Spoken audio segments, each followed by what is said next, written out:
Good morning, Dean. How are you? Well, I'm great. You get to start the morning off watching, golf. The Open is going on. So as long as you wake up, I have a better chance waking up than I do watching late when it was in California for the U.S. Open, right? Well, I get up and get around better, to go watch a golf tournament on TV than I do get up to go work. But well, it's always special. And I tell you what's special is we've got a guest here because we got to play golf last week, right? We did. In the Green Force Booster Club golf tournament. That's right. We've got your partner. My partner. And you might think that I'm interviewing the champions, but you were in the championship flight. We played too well. Could you introduce your partner in more than one ways? Well, this is Reba Lee. Reba, and good to see you. Not only is she a golf professional and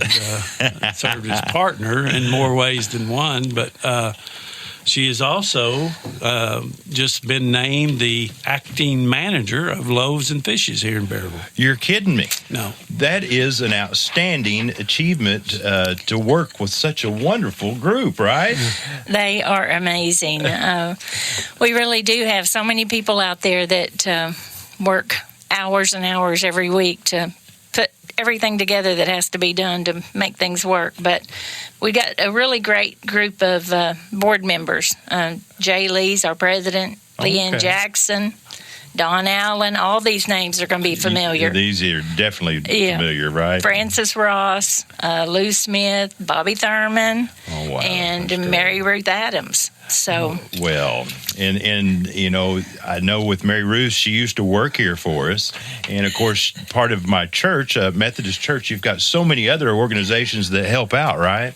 Well, Mary Ruth is spending a lot of time with me because that's awesome. She was doing the bookkeeping, and now I'm trying to do that. So she's got a challenge on her hands. Well, I've known her since I was a kid, and we've worked here at the radio station, so I'm tickled to death that she's on board with you too, because I know this is going to be a good direction for what it goes, because people just don't realize how important on a daily basis, right? Right. And I didn't know. Actually, Jay had called Dean and said, "Hey, can I talk to Reba?"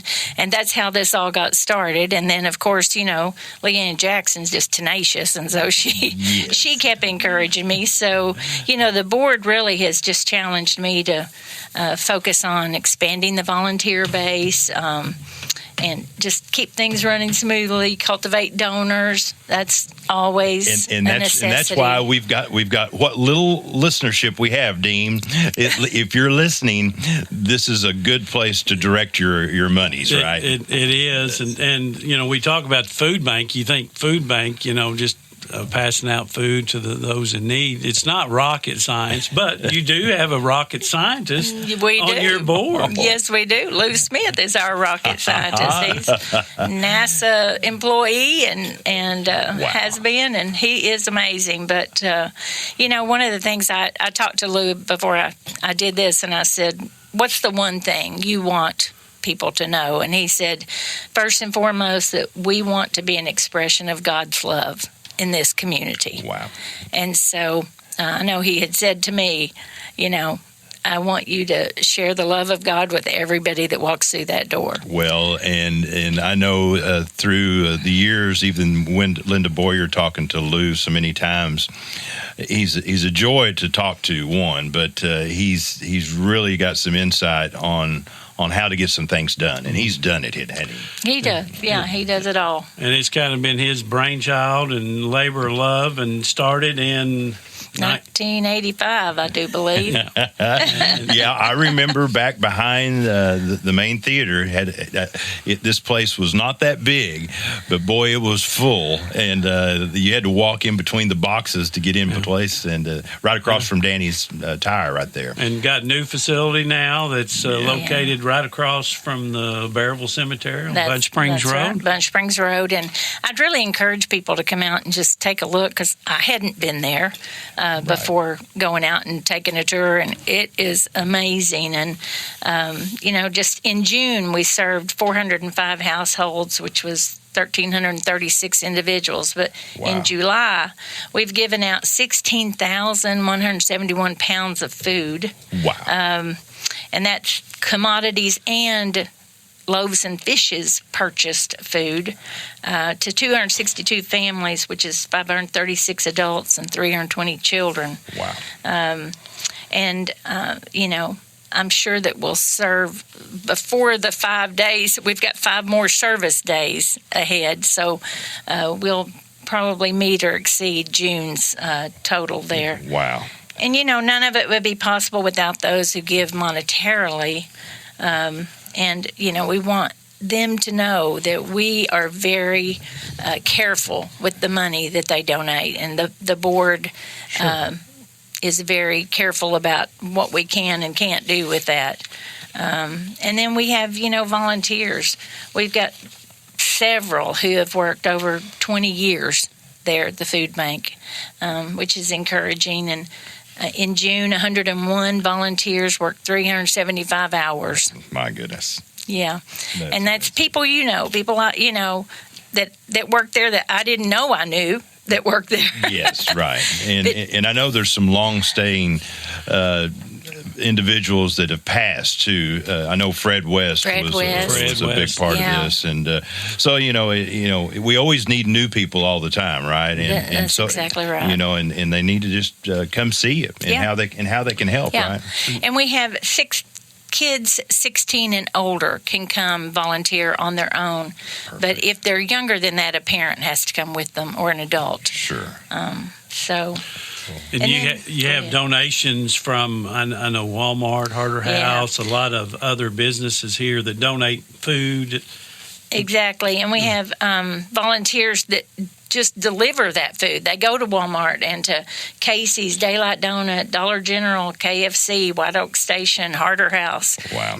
So they're not even on the volunteer list that come and work at the Loaves and Fishes, but and Tracy Jordan, who was the previous director there, did such a good job of using some grant money to make it more like a shopping experience. Wow.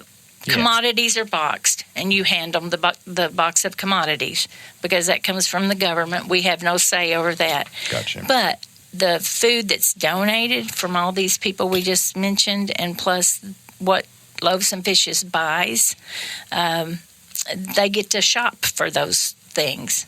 So that's kind of a neat experience for them. It is. And in everything, you can be respectful to these type of families. They're in need. But to get them involved and engaged, that's a big part of it too, right? It is. And, really one of the greatest needs we have right now is for a walk-in cooler. Our rocket scientist, he can do it all, but he needs some help on that one. Well, just financially, I think he could do it. But anyway, he's been getting estimates. It takes everything from the cement pad to the cutting a hole in the building and all of that. But just the quote for a 10 by 10 cooler is $31,000 plus dollars, and that doesn't include the concrete and the electrical and all that kind of thing. So, but you are getting donations of service and time. I know your electrical has been donated. RGS, Ricky Smith is going to be donating for that, and other things. So there's a lot of ways to donate, and with the money, because all the food that comes in, even though you participate with the food bank from Fayetteville or Northwest Arkansas provides food, you still have to purchase food as well. Right, we do. That's not enough to accommodate all those in need. Yeah, and one of the things about that walk-in cooler that's so important is that we get pallets, big pallets of, like right now we have peaches and grapes. Great stuff, but we can't keep it very long. Right. And we can't give it away. It's a lot of food, and so it's commodities, so we can't just take it and give it to anybody out there. Right. But with a walk-in cooler, we could keep that longer and it wouldn't ruin. And so that's why that is going to be so important for us. Wow, that is awesome. So, well, Dean, just tell us about the hours of operation and how people can help.